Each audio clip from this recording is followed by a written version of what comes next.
Hi, my name is Kimberly Brzett. I've been a foster parent since 2019 for 6 years now. I'm also the chief of the Kettle and Stony Point First Nation. I have had one foster son since 2019 in my care. He is now 15 years old. I really love being a foster parent. I'm a single parent as well. The reason why I wanted to become a foster parent is actually throughout my family history. My grandparents, they raised a lot of kids in their home that weren't their kids, and they just naturally did it. And I know that our culture and First Nation culture, normally, like, we would just usually just take kids in and feed them and let them stay, and there's just a lot of love around that, and a lot of the elders in our community do that even to this day, with children. And also my mom brought a few kids into our home when I was growing up. So it was something that I've always seen and witnessed throughout my life, throughout my history. So it kind of gave me that unconditional love as well. I know there's a lot of children in this world that need that love, that extra love, even though they might even have parents. I always make sure that I show that motherly love to all the children, and I also believe that's part of why I'm in the position that I'm in today as chief of the community. Just the love and care that I have for people, especially children. I've always had a love for children and youth, and there's always children in my home, weekends, nights, sleepovers. We take trips and we bring kids with us all the time. So it's just something very rewarding to me, um, to take on this role as a foster parent. With my foster son, he's actually part of our family. Through adoption, his mother was adopted by my aunt and uncle. Um, I mean, there's not a special memorable moment, but just the many moments where, um, like, his mom would join us for celebrations, and when she did get healthy, she went to treatment a few times. She got healthy. We had celebrations, so those were a lot of the memorable moments that we had with her. And recently, we were able to take a trip to Florida with myself and my foster son Nation and his biological mom. So that was a memory that will stick with us forever. We went last November, and she did end up passing away in June. So that's something that we'll hold on to, and be able to hold on to, and I'll be able to, bring it up with my son for, like, I think that's a memorable moment. And also her, she graduated too in June um, from secondary school. She was going to attend college. I mean, those are things that we celebrated with her, so it did impact his life as well, and our life, just to see that happen within our time with having Nation in our home. And I say we because my dad lives with me, my elderly father lives with us, so it's me and him and Nation.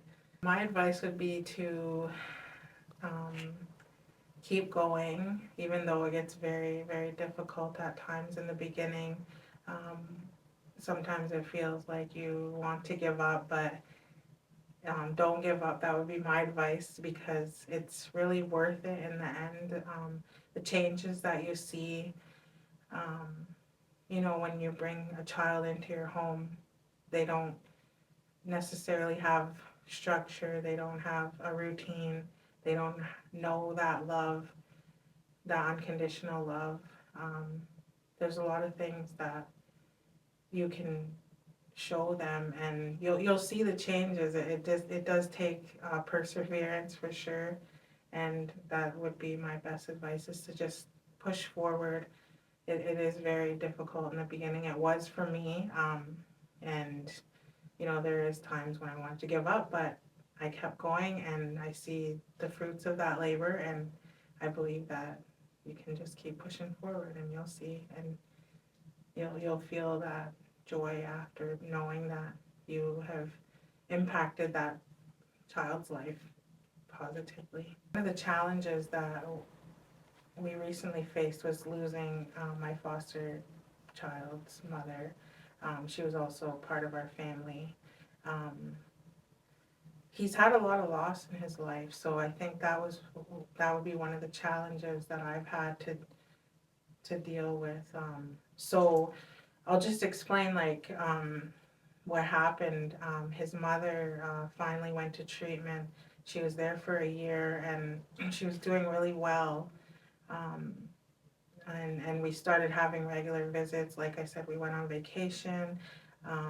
We had her in our home every weekend. Like, it was going well. We were doing family things together. So there was a time of me having to